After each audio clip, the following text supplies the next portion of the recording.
Ah, salut tout le monde, on se retrouve dans une nouvelle vidéo. Donc ça fait vraiment super longtemps que j'ai pas sorti la moto. Ça va faire un mois là. Donc les vidéos c'est pareil, ça fait un mois que je n'ai pas tourné. Donc il y a eu pas mal de problèmes avec la moto, je vais raconter tout ça. Et surtout on va parler donc du thème de la vidéo, donc tous les inconvénients donc de rouler quitté. Donc aussi bien en 86 qu'avec d'autres kits. Parce que tu dois toujours régler des petits trucs, c'est toujours des petits trucs, ça coûte rien du tout. J'ai peut-être dépensé 50 balles dans la moto en réparation, vous voyez. En 2-3 petites pièces, peut-être 50 balles, vous voyez, mais j'ai pris des après-midi entières, mais un temps monstrueux pour régler tout ça. Par où on va aller?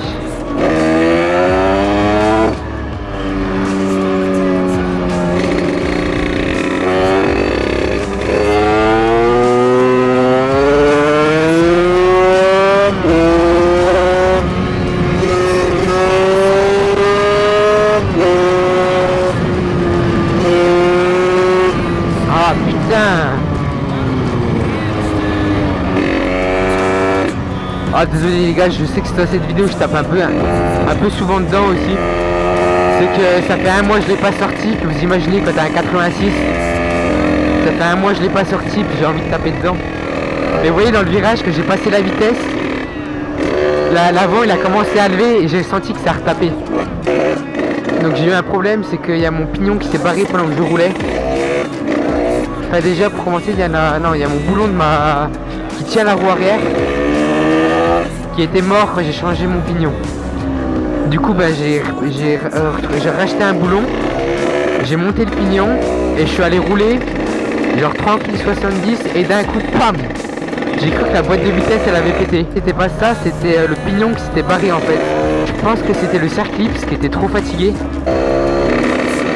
Bon, je vais m'arrêter pour voir la chaîne et le pignon, qu'est-ce que ça raconte. Donc j'ai racheté un circlips aussi. Comme quoi la chaîne est tendue. Tout m'a l'air ok.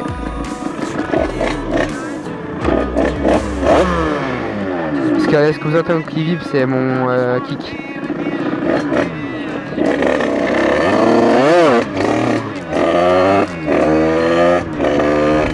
Qui va parler donc celle-ci des inconvénients du 86 et une autre vidéo de parler de tous les avantages du 86 parce qu'on croit que c'est juste avoir de la puissance, pouvoir lever ou je sais pas quoi, mais je veux vraiment mon avis réel. Vous voyez, j'avais une Derby avant, j'avais une Derby full origine avec un pot, donc je vous expliquerai dans une autre vidéo tous les avantages que ça a d'avoir une config comme ça.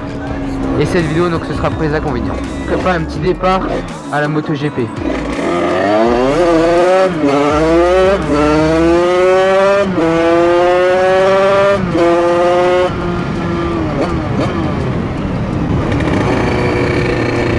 Bon, la moto on a vu qu'elle était encore un poil froide.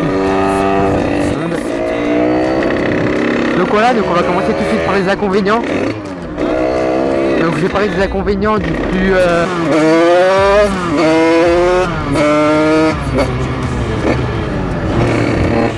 donc aussi un autre inconvénient sur cette moto, mais c'est précisément sur cette moto, c'est la place. Il n'y a pas de place sur ces motos. Les gars, non mais les gars ou les meufs là, si vous avez des belles mains, moi j'aime les gens avec des belles mains, vous voyez, j'aime bien avoir des belles mains. N'achetez jamais une DT avec une grosse config dessus. Vos mains, elles vont être charcutées les gars, mais charcutées. Il n'y a pas de place, je peux même pas mettre de filtre à air. Un filtre à air, je peux pas le mettre. C'est tellement serré, il y a plein de pièces que je peux pas mettre dessus. Moi je serais chaud pour foutre une boîte à air là-dessus. Mais je peux pas de place. C'est l'inconvénient d'ici. Ah, ça fait du bien. Donc putain excusez-moi, des inconvénients donc du plus problématique au moins problématique. Donc évidemment le tout premier que je dirais directement, il y en a deux que je dirais directement en premier. Je sais pas c'est lequel si en fait celui qui embête le plus, c'est pas celui que vous allez croire en fait. Donc vous directement vous diriez oh ouais il y a toujours des problèmes avec le 86, c'est ça le truc le plus chiant. Mais pas du tout. Putain allez. Le plus chiant en fait avec cette moto c'est que c'est pas pratique en fait, c'est ça. C'est même pas qu'il y a des problèmes mécaniques, c'est que peux pas aller en basket blanche avec, vous voyez.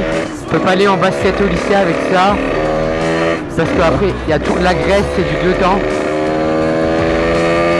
Alors qu'un 4 temps, ça serait plus pratique. Donc c'est vraiment pas pratique. Exemple, quand je dois aller à la salle, des fois j'ai pas envie d'aller à la salle parce qu'il faut prendre la moto, vous voyez. J'aimerais bien avoir un petit scooter en fait à côté pour me déplacer. Parce que ça ben aussi, quand tu vas en fait, quand tu roules avec, t'as toujours peur qu'il y ait un problème avec, en fait, même un problème tout con, vous voyez. Là le problème que j'ai eu.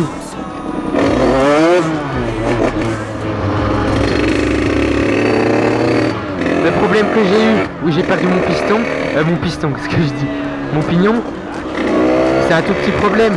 Ça m'a coûté 80 centimes.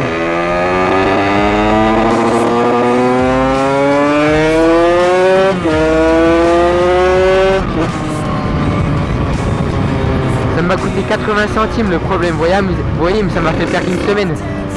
Le sticker clip, ça m'a coûté 80 centimes. On va aller à droite.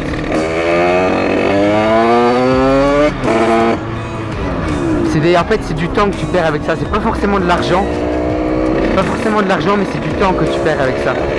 Ça va. Allez, on envoie.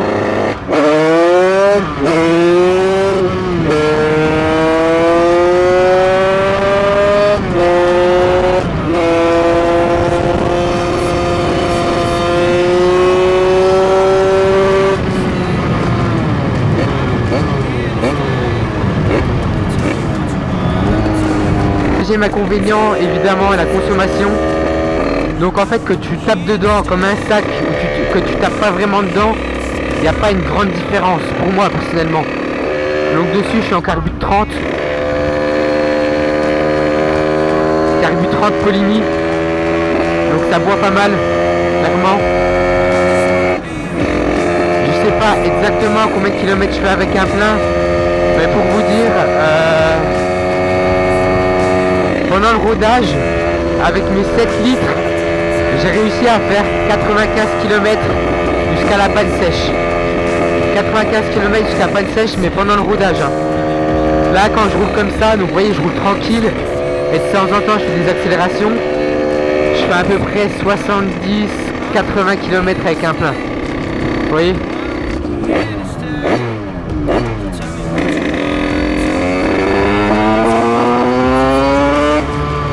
70-80 km avec un plein.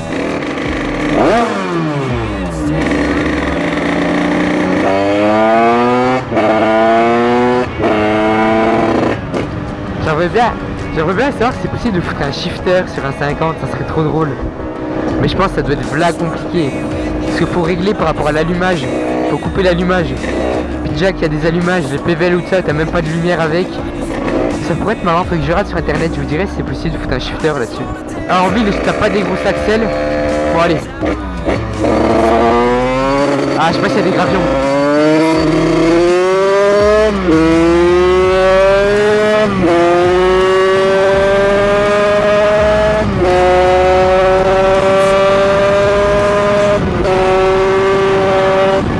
Ralenti.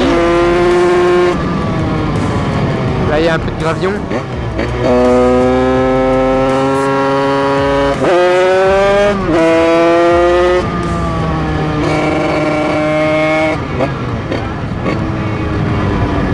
C'est là à droite, je vais taper une petite pointe. Sinon, évidemment, comme autre inconvénient, donc qu'on parle assez souvent quand même, donc sur le domaine des 50, c'est les flics. Donc après, ça dépend complètement par rapport à où vous habitez. Par rapport à où vous habitez. Parce que personnellement, chez moi, les flics sont assez sympas. Je me suis jamais fait arrêter, donc évidemment, je tape pas des rupteurs devant eux. Vous voyez que je suis équipé, comme je vous ai dit, donc gants, casque, veste, dorsale, bottes. Je roule pas en t-shirt short. En axel 6ème à 40 en montée, ça reprend. Vous voyez? Je suis pas pogné à fond. 6ème 40 à monter, à la moto elle reprend. Je suis en 13,50, donc c'est une transmission un poil plus longue que ce qu'ils ont les gars d'habitude. D'habitude c'est en 13,53. On va monter là-haut. Je rate qu'il n'y ait pas de gravion, vous voyez, sur la route. Et puis voilà.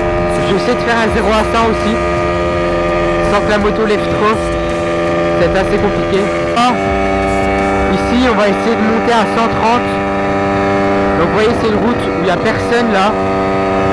Route tranquille. Il y a de la belle ligne droite. Les vaches elles sont enfermées. Je fais pas ça en sortie de ville où il y a des voitures, où je double les autos et tout ça. Vraiment personne.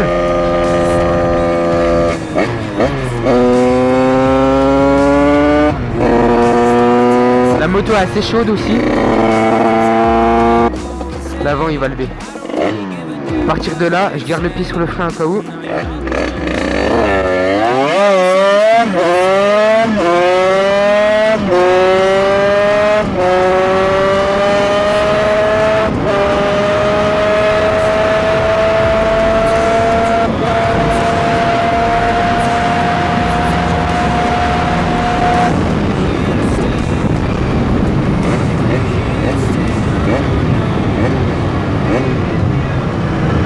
Voilà les gars, donc je sais pas du tout à combien je suis monté. Je pense que je suis monté à 132, je dirais perso, je dirais 132. Et vous voyez là le moteur il a refroidi. Dans la montée où j'étais à 50, il était plus chaud que là. Donc j'étais la tête vraiment fixée sur la route et j'ai pas regardé le compteur. Mais je pense les 130 je les ai passés, ça c'est sûr. Après de combien je sais pas du tout, on va voir. On va voir. Donc bah je suis deck, je peux voir ma réaction du coup mais donc par mois je crache à peu près 20 balles d'essence, vous voyez, pour la moto. Après ce qui est cher aussi, c'est l'assurance. Parce que c'est une moto qui roule pas souvent. Mais l'assurance sur les 50 c'est super cher.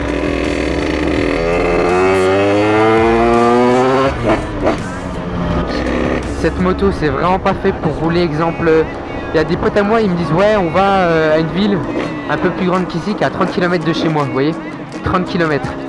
Bah je leur dis non les gars, parce que vous 30 km vous dites ouais ça va éviter tout ça, mais 30 km je fais l'aller-retour, j'ai déjà plus d'essence les gars. Et ces motos là c'est pas fait pour rouler sur des distances assez longues. Le moteur il est un peu chaud, on va aller taper une petite pointe. Ça a une petite pointe pour lui faire prendre de l'air. Il must dessus, mais bon en ce moment j'ai les cours les gars, c'est affreux comment ça prend le temps, c'est monstrueux. Donc voilà, c'était un petit peu le retour de la rentrée. Parce que j'ai sorti une vidéo la semaine passée que je trouvais intéressante. Donc c'était les plus grosses accélérations avec le 86. Sauf que j'ai sorti la vidéo le jour de la rentrée. Et genre elle avait fait 1600 vues en un jour. Et je trouvais ça très peu par rapport aux autres vidéos. Du coup je l'ai supprimé, je l'ai réuploadé une semaine après. Puis c'était un vrai massacre, elle a fait à peine 1000 vues. Donc voilà, donc celle-là je vais sortir maintenant les vidéos le samedi. Le samedi les vidéos. Donc j'essaie de refaire une vidéo par semaine, là le 86 tourne. Pas mal de nouveaux potes avec des motos.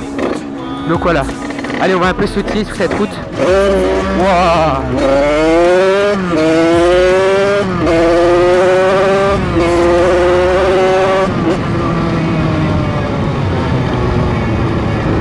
Oh, il y a énormément de gravions. 86, dont le problème c'est les vibrations. Ils ont des problèmes de vibration, mais alors moi pas du tout. Donc la moto, aucun problème de vibration, quoi que ce soit. Ah.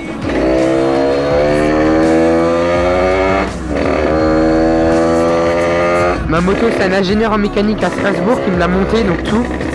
Et il a mis beaucoup de caoutchouc à des endroits, ils appellent ça des silane blocs. C'est pour empêcher les vibrations. Le pot passager aussi, donc qui vibre très peu par rapport au pot must et tout ça.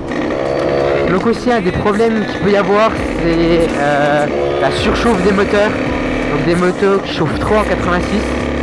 Donc personnellement je suis en simple radiateur. Beaucoup de gens en 86 sont en double radia. Personnellement je suis en simple radia et ça va plutôt bien. Enfin je vais vous expliquer vraiment c'est quoi plutôt bien. C'est à dire que ma moto, donc là cet été, pendant l'été il fait chez moi, vous voyez j'habite il y a les montagnes et tout ça, j'habite presque à 1000 mètres. Du coup la plus grande partie de l'année il fait entre 15 et 20 degrés. Enfin 15, non il fait entre 9 degrés et 20 degrés max, vous voyez. Donc la moto elle chauffe pas trop. Mais quand il y a fait la canicule là, les jours où il faisait 30 degrés. Quand il faisait 30 degrés, la moto en ville, En fait, moi, la moto, elle a vraiment besoin d'air, en fait. Et en ville, elle surchauffait. J'étais obligé de la couper et repartir plus tard. Je sortais de la ville où je faisais des petites accélérations dans la ville pour la rafraîchir un peu. Et aussi avec le pot passage eau, comme tout est collé, vous voyez le pot passage eau, c'est à côté du cylindre et tout ça. Ça fait chauffer encore un peu plus la moto. C'est pour ça que je vous conseille vraiment d'installer une sonde de température. Donc une sonde de température, moi j'en ai une, je sais absolument pas comment ça se met les gars. Vous me demandez souvent pour mon compteur, ça, je sais pas du tout comment ça se met. Mais c'est vraiment important parce que j'aurais pas eu ça, je saurais pas que la moto elle chauffe en ville, vous voyez. Et je l'aurais sûrement serré. Donc franchement ça c'est une pièce qu'il faut installer, c'est un sonde de température. Demandez à un mécano qui vous le met, ou regardez des tutos sur internet, ça coûte 5 € sur Amazon. Et je trouve ça vraiment important. Bien aimé tester un pot passage bas. Un Army, j'aimerais bien qu'une marque m'envoie un pot pour le tester un petit peu. Bon évidemment c'est sûr que quand je vais démonter le pot pour le changer, je vais avoir 3 de problèmes, il y a un truc qui va se barrer, c'est obligé, vous voyez, mais j'aimerais bien tester un pot passage bas pour voir les perfs. Et essayer sur, en fait un pot qui soit moins coupleux, donc moins de couple, mais qui envoie tout dans les hauts tours. Pour vraiment que l'avant ça lève, mais genre sévère, vous voyez. Parce que ça c'est un pot qui est gabé de couple, vous voyez. C'est un pot qui est plein de couple, donc c'est vraiment super pratique pour rouler tous les jours. J'aimerais bien un pot juste pour faire le con un coup.